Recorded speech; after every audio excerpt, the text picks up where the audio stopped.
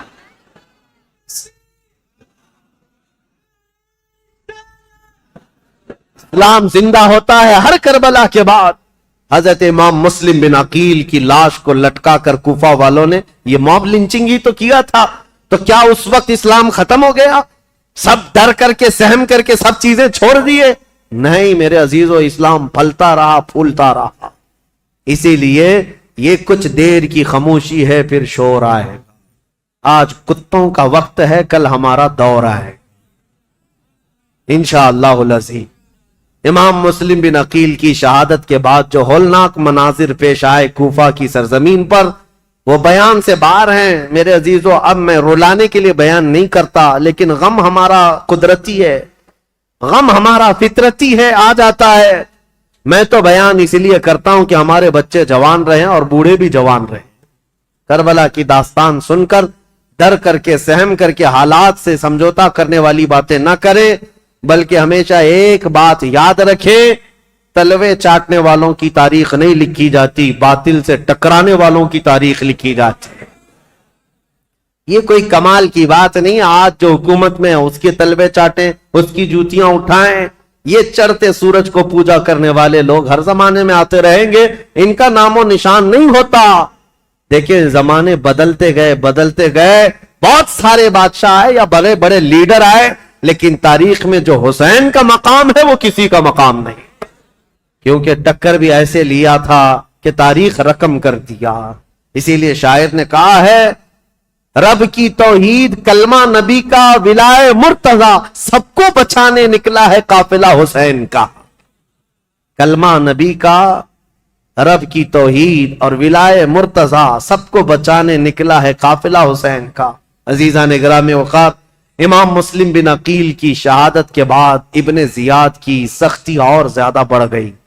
یہ وہ حرام الدہر شخص تھا جس کے متعلق صحابہ بھی کہتے تھے کہ ابن دجانہ، اس کو ابن مرجانہ کہا جاتا تھا، ایک ایسی عورت کا بیٹا جس کو زانیہ کہا جاتا. اس کے اندر کہاں سے اچھائیاں آتی، کہاں سے نرم دلی آتی، کہاں سے رحم آتا. پھر ہوا یہ کہ ابن زیاد کو یہ خبر دی گئی، جب مسلم آئے تھے تو ان کے ساتھ 2 بیٹے بھی آئے تھے.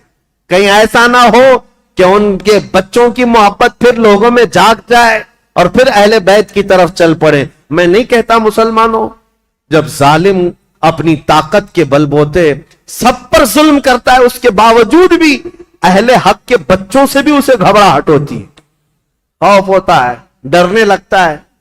آپ کو پتا ہے وہ پاکھنڈی خنزیر کا بچہ جو حضور کی شان میں گستاخی کرتا تھا، غازی آباد میں ڈاسنا میں بیٹھ کر ایک مرتبہ اس کے مندر میں 8 سال کا بچہ کہیں پانی پینے کے لیے چلا گیا. دوسرے دن پورے نیوز والوں کو بلا لیا، پولیس میں خبر کر دیا آتنکوادی آ گیا تھا میرے گھر، کوئی ٹیررسٹ آ گیا تھا. 8 سال کا بچہ پانی پینے کے لیے بھولے بھٹکے چلا گیا، لیکن نام تھا مسلمان.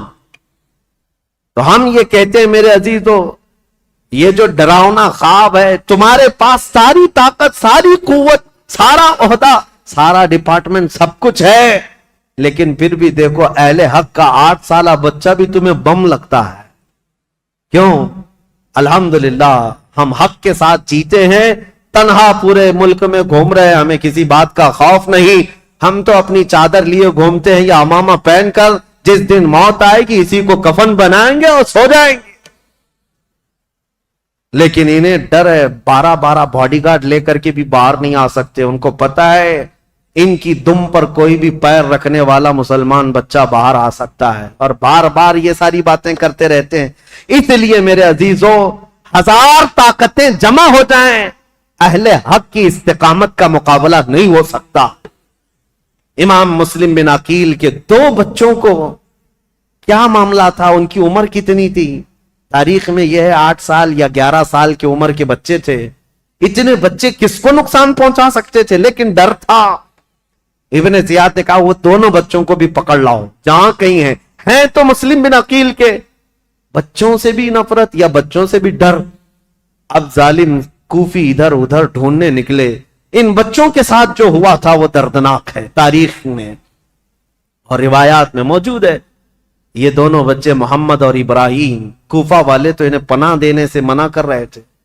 ایک مرتبہ ایسا ہوا کہ ایک مسلم بن عقیل رضی اللہ تعالیٰ عنہ نے جانے سے پہلے اپنے ایک جان پہچان شخص اور ان کی محبت کرنے والے تھے قاضی شریح، ان کے حوالے کر دیا تھا. کہا کہ ان کو آپ مدینہ طیبہ رخصت کر دینا.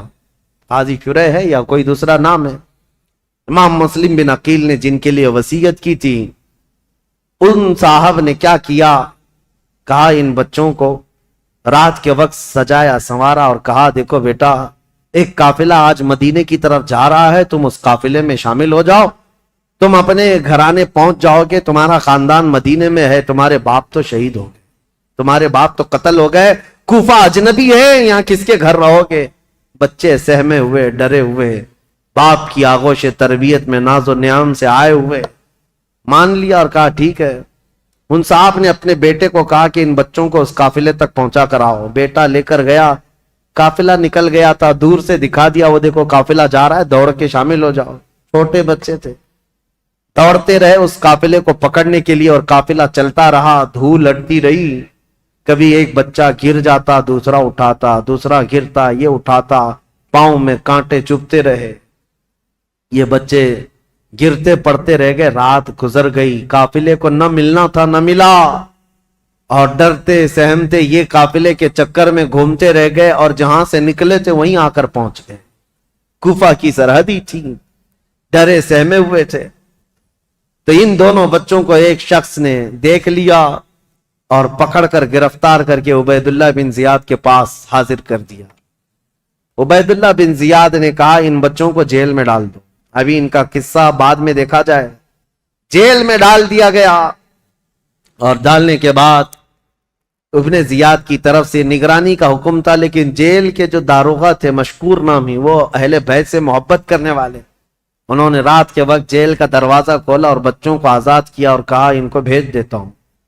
ان بچوں کو انہوں نے آزاد کر دیا اور پھر بھیج دیا کوفہ سے باہر۔ یہ بچے کوفہ سے باہر نکلے اور دریائے فرات کے کنارے ایک درخت کے نیچے تھکے ہارے سو رہے تھے۔ ایک خاتون پانی بھرنے کے لیے آئی، انہوں نے دیکھا گلاب جیسی رنگت کی حسین شہزادے کس کے ہیں؟ عورت قریب آئی، پوچھا کون ہو تم؟ کہا ہم مسلم بن عقیل کے بچے ہیں۔ وہ خاتون تڑپ گئی، کہا اے بچوں، تو میری جو مالکن ہے میرے گھر، جس کی میں کنیزہ ہوں، وہ خاتون سیدہ فاطمہ الزہرا کی کنیز ہے، وہ رسول اللہ کے گھر کام کرنے والی خاتون میری مالکن ہے آج۔ اگر وہ تم کو دیکھے گی تو خوشیوں سے پھولے نہ سمائے گی، خوش ہو جائے گی، چلو میرے گھر۔ ان دونوں شہزادوں کو وہ اٹھائی اور اپنے گھر لے آئی، اپنی مالکن سے کہا اے خاتون، آج ہمارے گھر بشارت آ گئی، مسلم بن عقیل کے شہزادے فاطمہ کے گھر کے لاڈلے آئے ہوئے ہیں۔ وہ خاتون دیکھتی ہے، وہ تو خوشیوں میں وجد کرنے لگتی ہے، میرا گھر آج بہاروں سے بھر گیا، میں رسول اللہ کے خاندان کو اپنے گھر کب لا سکتی تھی، آج میری قسمت جاگ گئی۔ بچوں کو نہلایا دھلایا اور انہیں گرم کھلایا اور کہا بچوں تمہیں کسی بات کی فکر نہیں، تم میرے گھر آرام کرو، جب مناسب ہوگا میں تمہیں خود لے جا کر مدینے چھوڑ آؤں گی۔ اس خاتون کی بے پناہ محبت تھی ان شہزادوں سے، لیکن تاریخ میں ایک عجیب اتفاق رہا ہے، شیطان کے گھر کبھی ولی اور کبھی ولی کے گھر شیطان، یہ رشتے دیکھنے کو ملے ہیں۔ اس محب اہل بیت خاتون کے گھر اس کا جو شوہر تھا حارث نام کا، یہ بدبخت لالچی آدمی تھا، یہ دن بھر عبید اللہ بن زیاد کا دیا ہوا انعام کا لالچ لے کر گھوم رہا تھا۔ لوگ جگہ جگہ گلیوں میں یہ بات مشہور ہو چکی تھی کہ عبید اللہ بن زیاد نے جن دو بچوں کو گرفتار کر کے جیل میں رکھا تھا اور داروغہ نے ان جیل کے دروازوں کو کھول کر بچوں کو آزاد کر دیا، بچے بھاگ گئے۔ لیکن ہوا کیا، ابن زیاد نے داروغہ کو بلایا، مشکور کو پوچھا کیا کیا؟ کہا میں نے بچوں کو چھوڑ دیا۔ کہا کیوں چھوڑ دیا؟ کہا اس لیے چھوڑ دیا کہ کل قیامت کے دن اگر میرا نام دوزخیوں کے درمیان آ جائے تو رسول اللہ کی بارگاہ میں یہ عرض کروں گا اے اللہ کے نبی، میں تمہارے شہزادوں کو جیل سے چھوڑا تھا، آج مجھے جہنم سے آزادی مل جائے، میں تو اس تمنا کو لے کر آزاد کیا۔ تو ابن زیاد نے کہا اگر تیری وہی تمنا ہے تو وہاں پہنچ جا، جلدی سے پہنچ جا۔ یہ کہتے ہوئے داروغہ کا اس نے قتل کر دیا تھا، مشکور کو بھی قتل کر دیا، اور پھر اب کے بعد جوش و غضب میں آ کر کے اعلان کیا جو ان دو شہزادوں کو ڈھونڈ کر لائے گا اسے 100 اونٹ انعام میں دیے جائیں گے، اتنا ہی مال دیا جائے گا۔ اب لالچی کوفی ہر جگہ ادھر ادھر گھوم رہے تھے ان بچوں کی تلاش میں، جگہ جگہ مارے مارے گھوم رہے تھے، اور یہ حارث نامی شخص دن بھر تلاش کر کے رات کو اپنے گھر پہنچا ہے، اپنی بیوی کے پاس آیا اور سو رہا ہے رات کے وقت، لیکن اسے یہ خبر نہیں کہ جن بچوں کو ڈھونڈ رہا تھا وہ بچے اسی کے گھر میں آرام کر رہے ہیں۔ خاتون تو جانثاران اہل بیت میں سے تھی، محبان اہل بیت میں سے تھی، اس خاتون نے تو حق ادا کیا تھا محبت اہل بیت کا، بچوں کو کھلایا پلایا اور سلایا، بچے نرم و نازک بستر پر سوئے تھے۔ رات کو ان دونوں شہزادوں نے خواب دیکھا، حضرت محمد جو بڑے صاحبزادے تھے، ابراہیم جو چھوٹے صاحبزادے تھے، خواب میں دیکھا اپنے باپ کو، خواب میں یہ دیکھا ان دونوں شہزادوں نے رسول کریم صلی اللہ تعالی علیہ وسلم مسند نشین ہیں، صحابہ ارد گرد بیٹھے ہوئے ہیں، اور مسلم بن عقیل خونی جبے میں تر بتر رسول اللہ کے پاس آ رہے ہیں، ان کے جسم پر خون ٹپک رہا ہے۔ میرے آقا صلی اللہ تعالی علیہ وسلم نے دیکھا اور مسلم بن عقیل سے پوچھا مرحبا، آ جاؤ مسلم، تمہارے لیے میں پانی لیے کھڑا ہوں، لیکن اے مسلم اکیلے آگے بچوں کو کہاں چھوڑ آئے ہو، بچے کہاں ہیں؟ مسلم بن عقیل نے کہا یا رسول اللہ میرے پیچھے پیچھے آنے والے ہیں، میں انہیں پیچھے چھوڑ آیا ہوں، اتنا سننا تھا یہ بچے خواب دیکھ رہے تھے، بچک کر اٹھ گئے اور ایک دوسرے سے چمٹ کر رونے لگے، دونوں نے سیم خواب دیکھا تھا، ایک دوسرے کو خواب بتایا، دونوں نے کہا میں نے بھی بابا جان کو دیکھا، دوسرے نے کہا میں نے بھی بابا جان کو دیکھا، رسول اللہ کی محفل میں ابا جان کو خونی جبے میں تر بتر ہم نے دیکھا ہے۔